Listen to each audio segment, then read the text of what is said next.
My name is Lephate Cunningham III. I'm a current PRCC student, and I'm thrilled to be the moderator of this event.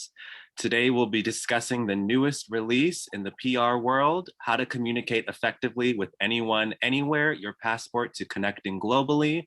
I am thrilled to be joined by the co-authors and current NYU professors, Professor Raul Sanchez and Professor Dan Bullock, as well as the illustrator of the book, Rod Sanchez, who is the twin brother of Professor Sanchez. And I would love to have them introduce themselves. Thank you, Lephate. Thank you, Margot, for having us. So I'm Raul Sanchez. I'm a clinical assistant professor at NYU School of Professional Studies. Part of my role is also overseeing our corporate education program, which handles trainings between NYU and multinational corporations based in New York. I also coordinate our on-site professional English program, which is comprised of international professionals in the city looking to further their intercultural and language communication skills. I've worked with such companies as Bloomberg, Pfizer, Google, and of course, the United Nations with Professor Bullock. And I write for HBR and the Wall Street Journal, among others. And I'm going to hand it off to my partner in crime, Professor Bullock. Okay, everyone. So great to be here. And thank you so much for having us. So my name is Professor Dan Bullock. So I am a language and communication specialist at the United Nations headquarters, where I train a number of diplomats, delegates, and global UN staff, not just here in New York City, but across the world in many of the duty stations. At the same time, I'm a professor at NYU within the Public Relations Corporate Communications program, as well as the corporate education program within the English Language Institute. And then, as Professor Sanchez has mentioned, we do a lot of contributions. We also contribute to the Wall Street Journal. I also teach at the School of the New York Times at the same time. And yes, and we're happy to hear or to be here to talk about the book. So I'm going to pass it off to Rod Sanchez. Thank you. And a special thank you to Margot and Lephate and the NYU PR League for having us. It's a deep pleasure to be here, and welcome IGTV fam. My name is Rod Sanchez. I am the illustrator of the book, How to Communicate Effectively with Anyone, Anywhere, co-authored by my twin brother, Professor Raul Sanchez, and my dear friend, Professor Dan Bullock, and I'm honored to collaborate with these two gentlemen on this work. In addition to illustrating the book, I was also given the wonderful honor by the publisher, Career Press, to design and illustrate the cover of the book. And a little bit about myself, I'm a lead user experience designer at Houghton Mifflin Harcourt, which is a global trade and educational publisher.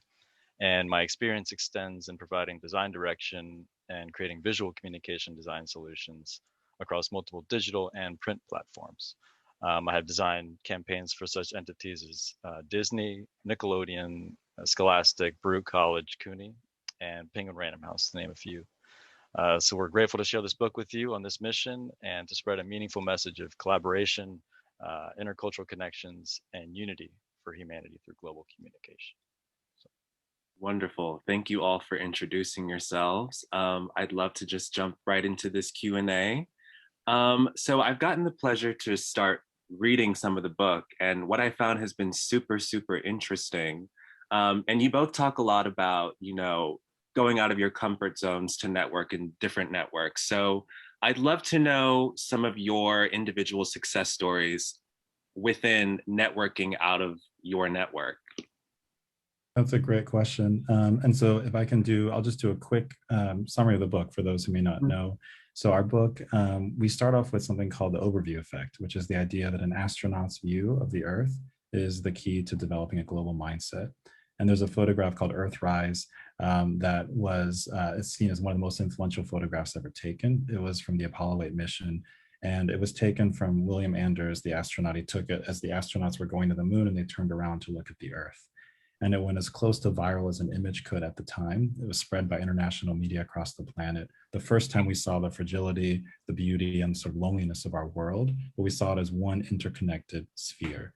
And it's credited with even launching the environmental movement. That's how powerful it was. So in the book, the idea is that we want to bring this global mindset to a global skill set. And the whole book deals with patterns of communication. Each chapter covers a different skill: presentation skills, networking, negotiating, emailing, and so on.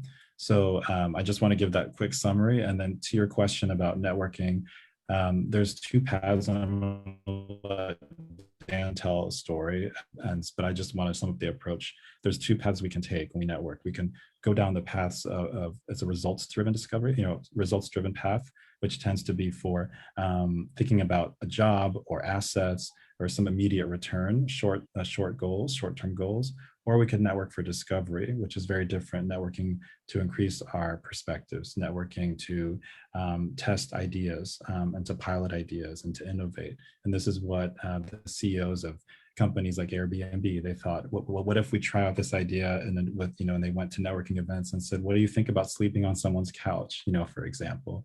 But when you network for discovery instead of networking for results, that shift in mindset can really allow you to discover new opportunities that you previously may not have been able to tap into. And then Professor Bullock.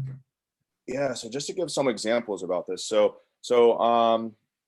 I'm a publicist as well. So I've worked in public relations for 13, 14 years, and I still do some public relations on the side. And we know in terms of being a publicist, you have to offer value, right? Whether you're communicating with a journalist or whether you're communicating with a client, trying to drum up new business, you are your own personal brand.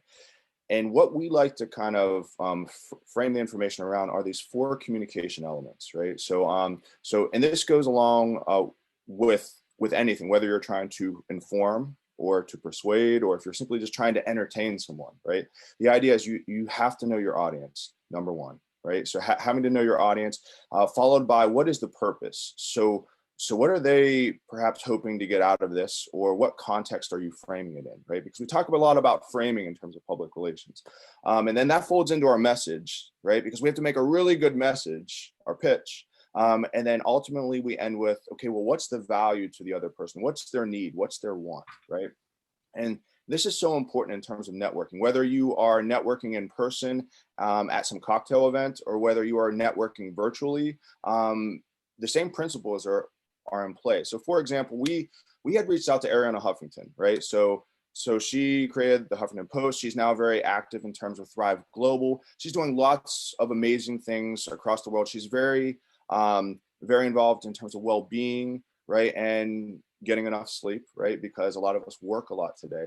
But the idea is whenever we reached out to her, so we were thinking, well, what would be beneficial to her, right? Well, we researched and we knew that she was coming out with a book at the same time, and this was in February. And not only that, right, but also investigating or exploring some of the other programs that she's involved in. So she's actually tied in with Monash University, which is in Australia, right, in Brisbane, Australia. And of course, including that information within the pitch, right?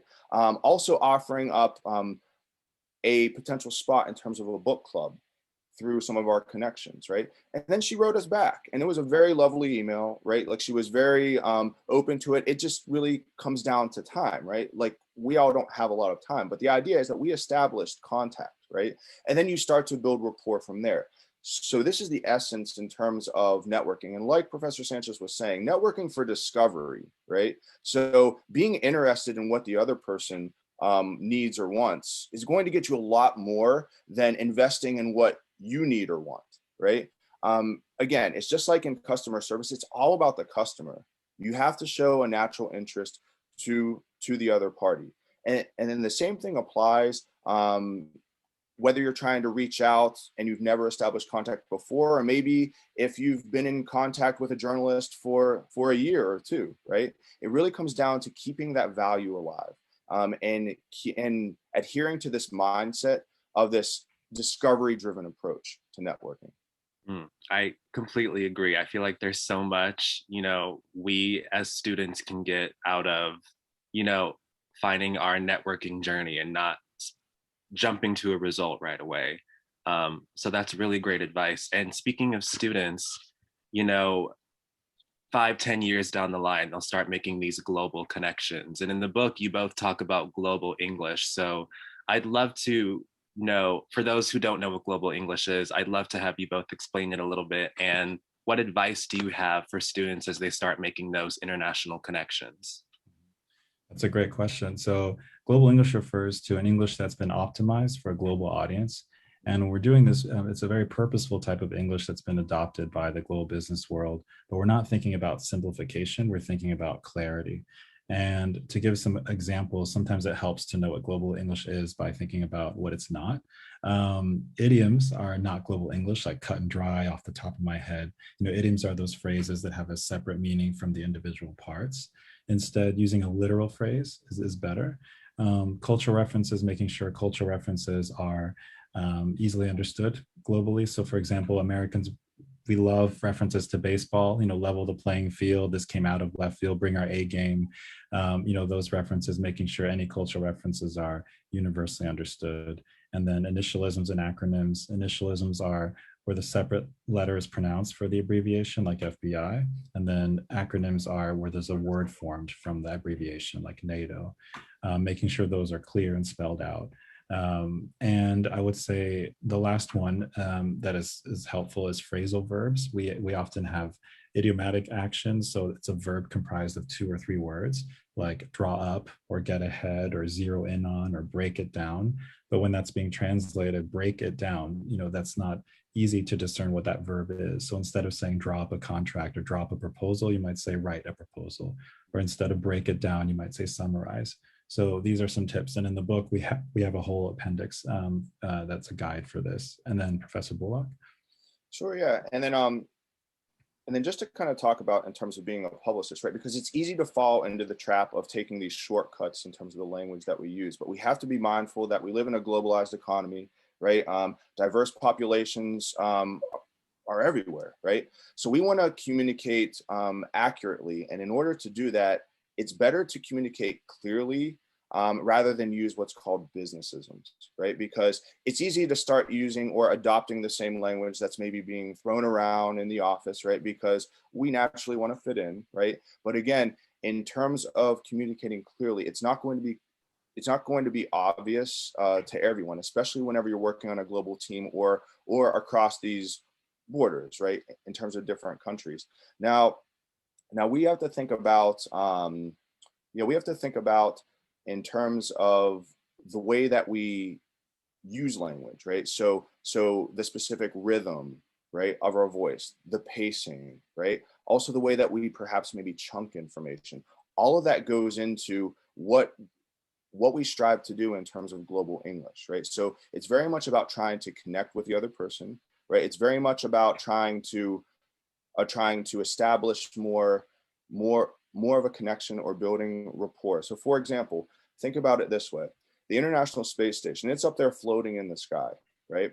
So what language do you think that they are going to use on the International Space Station? There's many people from different countries, right?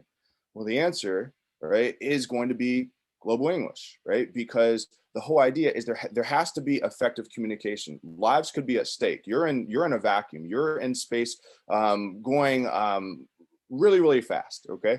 But the idea is that using global English is going to be able to be used in order to communicate more effectively, along with Russian. So Russian is used as well, but global English is the primary language, the official language in terms of policy, the paperwork that goes into a lot of the protocols that are put together into space, right?